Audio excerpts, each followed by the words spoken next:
Hi, I'm Jack Myers. I'm here to talk with Darren about diversity, inclusion, equality, culture, society, business, and all the ancillary topics. Well, I think I started when I was around 9 years old and used to, where I grew up, my neighbor was a disc jockey, and every Saturday morning he did his show from his home. So I'd go over and be part of his show. And just fell in love with the whole idea that was radio, and fell in love with radio, the idea of radio, the idea of being a kid growing up all the way up in upstate New York, being able to late at night tune into WABC radio or KDKA or WDAF, any of the great radio stations, and listen to rock and roll music.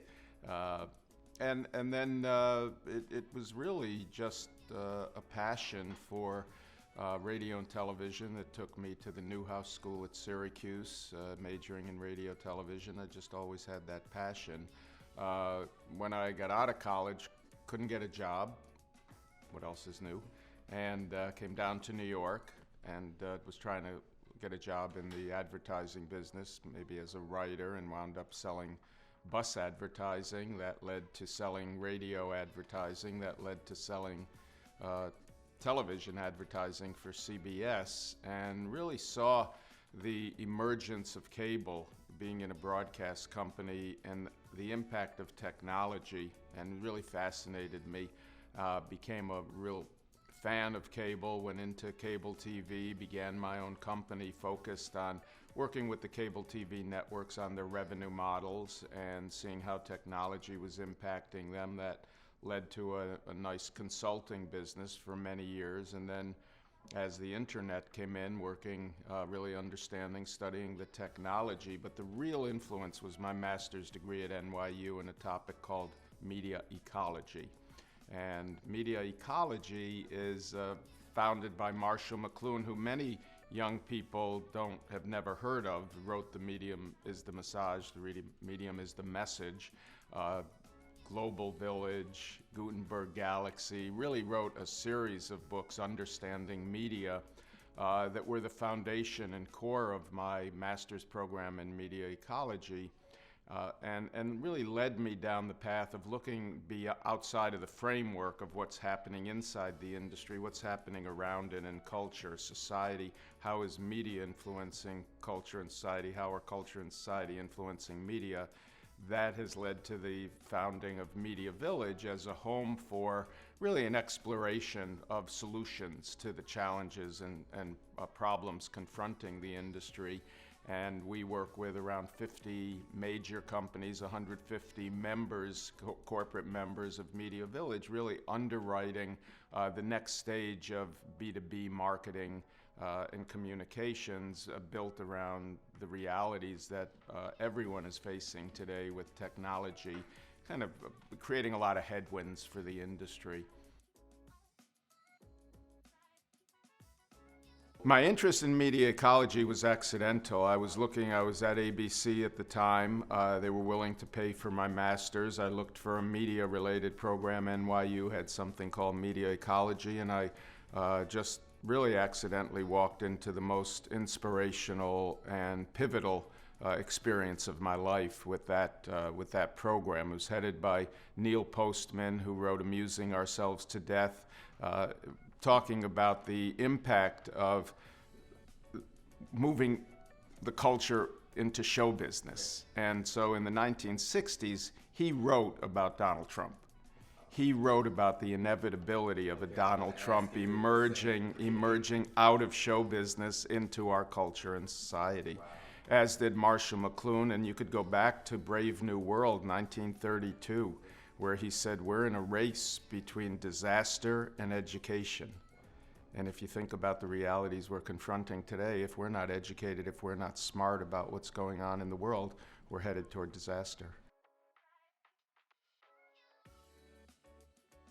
I don't think it's something you ever start at a moment in time, or that hopefully you ever finish. It's something that either is part of your life, you live it and breathe it. If you start it, Um, it's more often something that you feel is being imposed on you as opposed to something that you simply live, breathe, and believe in. And so I look back at my whole career, and diversity and inclusion was always a part of my hiring. It wasn't something that I actually gave a lot of thought to. It was just there. I wouldn't even, it's become a part of my core, but it was just something that was always there. Where I really focused on it was when I started researching the first generation to grow up with the internet and really looking at how technology would impact on this first generation to grow up with the internet and mobile and gaming. What would be, how would they be different? How would you be different? And in that research, finding the emergence of a very female-centric cohort generation. We're seeing that with the graduation rates from high school, from college. First jobs today, 70% of all first jobs are going to women in the advertising media business in most industries.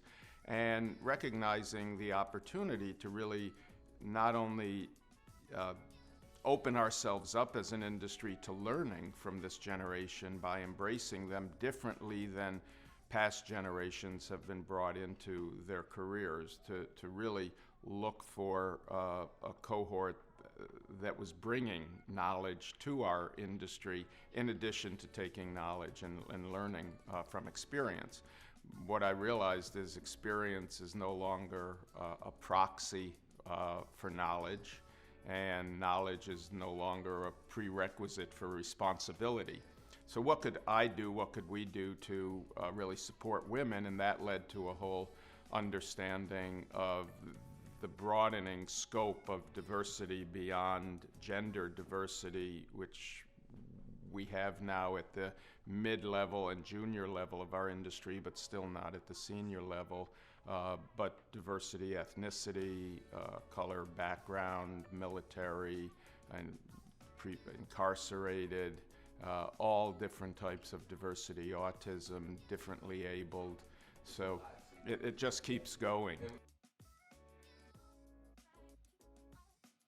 You know, the future of men's a really interesting topic. The book was published in 2016, written in 2015. It was when we thought Hillary Clinton would be president, although the book it didn't predict Trump per se, but it did predict and recognize the looming backlash among young men that we're experiencing that Donald Trump personifies. The first chapter talked about the need for men to get out in front of the realities of the past and to acknowledge their own truths, to end this deny mentality that so many men have grown up with, and to really confront their own realities and how they're perceived in the marketplace, where women are increasingly important in all aspects of our lives. They've always been important, but they've always also been relegated to certain cultural norms, and the gender norms have so dramatically shifted. And when The Future of Men was published in 2016, we were really looking at how those gender norms are shifting and the impact, the implications, the causes. And it really, the book, first 44 pages of The Future of Men really talk about the early learnings on the emergence of women and the implications for men, and that just as women have been encouraged to adopt certain characteristics for lives, careers, taking on more traditionally male characteristics for success. And there are a lot of books about that. There's articles. What are the implications for men? No one had written about that. There had been no research on that. So it was really looking at, here are the statistics. Here's what the realities were that your sons, your boyfriends, lovers, friends, husbands, dads are confronting and will be confronting in the next several years. And here's how to get out in front of it. Here's how to deal with it. Here's how to at least understand where it's coming from and what we can do about it. And the reality, of course, has been that we've done very little of that, and we have all the realities that we're now facing. You know, if you look at the Amazon ratings of my books, you'll see a lot of number ones. And read those number ones, and you'll see what the reality of masculinity is today, because they reflect a mean-spirited, angry reality that says that, and they call me out for seeking to feminize men, and that's the destruction of masculinity as we know it. And my response to them is, yes, the future of men is to be more feminized, is to relate to and live those past realities of your fathers, your grandfathers, even your older brothers, and your sisters, your older sisters, your moms, who lived a very different reality. The future of masculinity, the future of gender norms, I hope, is to find a point of equilibrium. In many ways, you could argue we've overbalanced in some ways. I don't think that's true. I think that we need to continue to overbalance, and that has definite impact on young men who are impacted by that overbalancing, and it'll be a generation or two before we pull back from that. And the challenge is, the opportunity is for this generation of young men, your generation of young men, to embrace and be role models, and for future generations of men and women of all gender self-identities to be able to have role models, have guides who are embraced by society, embraced by the culture, and to embrace society and culture in return. Creating a safe workspace is something I'm not an expert in. I'm not sure anyone can be an expert in. We really have to refuse to accept workspaces that people feel uncomfortable, and to have a process within those organizations for communications and fair representation of that point of view into the organization in a way where it either changes, adjusts, or you have to leave. You know, it's easy to say in a privileged community where someone is working in a situation where they don't have the option to leave their job, where there aren't other job opportunities quickly available. And we as a society and culture in the large corporate traditionally white collar spaces, I do think a lot of those issues are being addressed. Where they're not being fully addressed yet are in the more traditionally blue collar jobs and roles where people don't have control over the environment or even the ability to voice it without losing their jobs, or certainly the threat of losing their jobs, or of being treated even worse within the environment. And those are society and cultural, and my fear today is that we see society and culture in many areas and places politically and elsewhere moving in the wrong direction.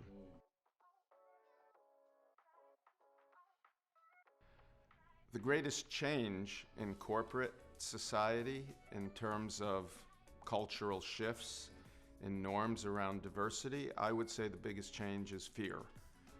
Senior executives across the corporate world are suddenly in fear of being outed for their past behaviors and are much more conscious of their present behaviors, but I'm not sure they're willing yet to embrace or accept the pain that they've caused, and the reality of generations of women, people of color, who have had to come into the media advertising business and really internally absorb a lot of that pain.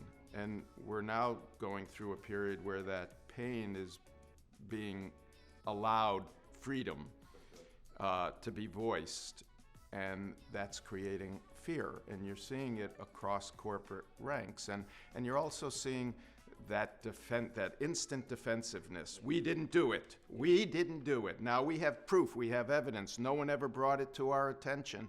Well, no one ever brought it to your attention because they'd be fired if they brought it to your attention. So the culture, we have to move past the period of fear to a time when it's simply a part of the reality and the norms we all live in.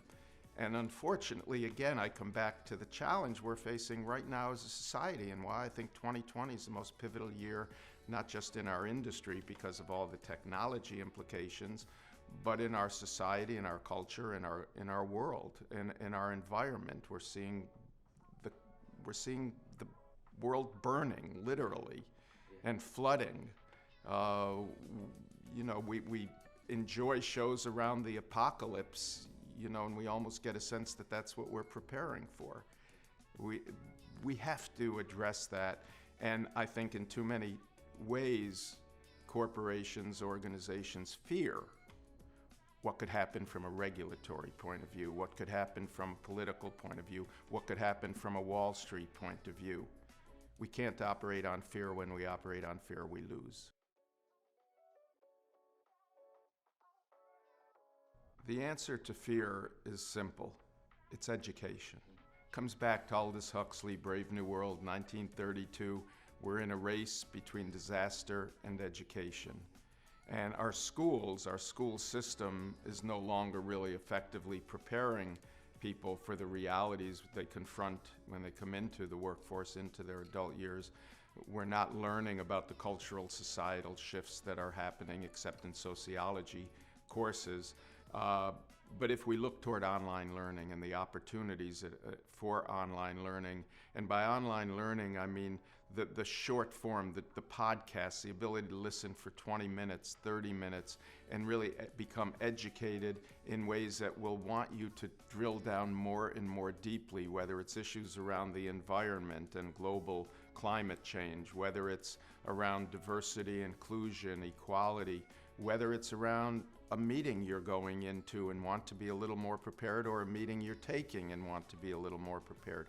It's education and doing a much better job around communicating out the truth, and having a process by which truth can be vetted and create norms where everyone's truth is different. You can't have everyone's truth being different, and you have to come back to my home, which is media. And media has to begin taking more and more responsibility to the world, to society, to culture, to people, to humanity, than to Wall Street.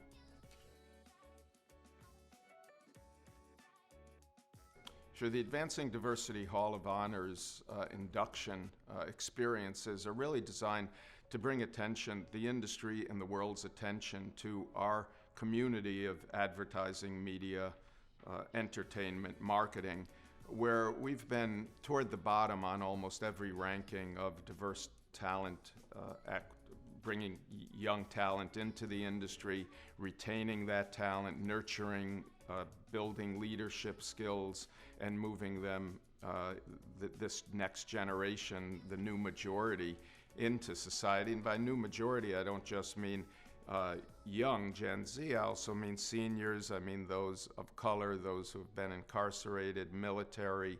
It is a new majority as we look widely that we have not fully embraced. So those companies, organizations, individuals who are activating successful programs that are not only successful in achieving short-term diversity goals, but also successful in helping their business grow.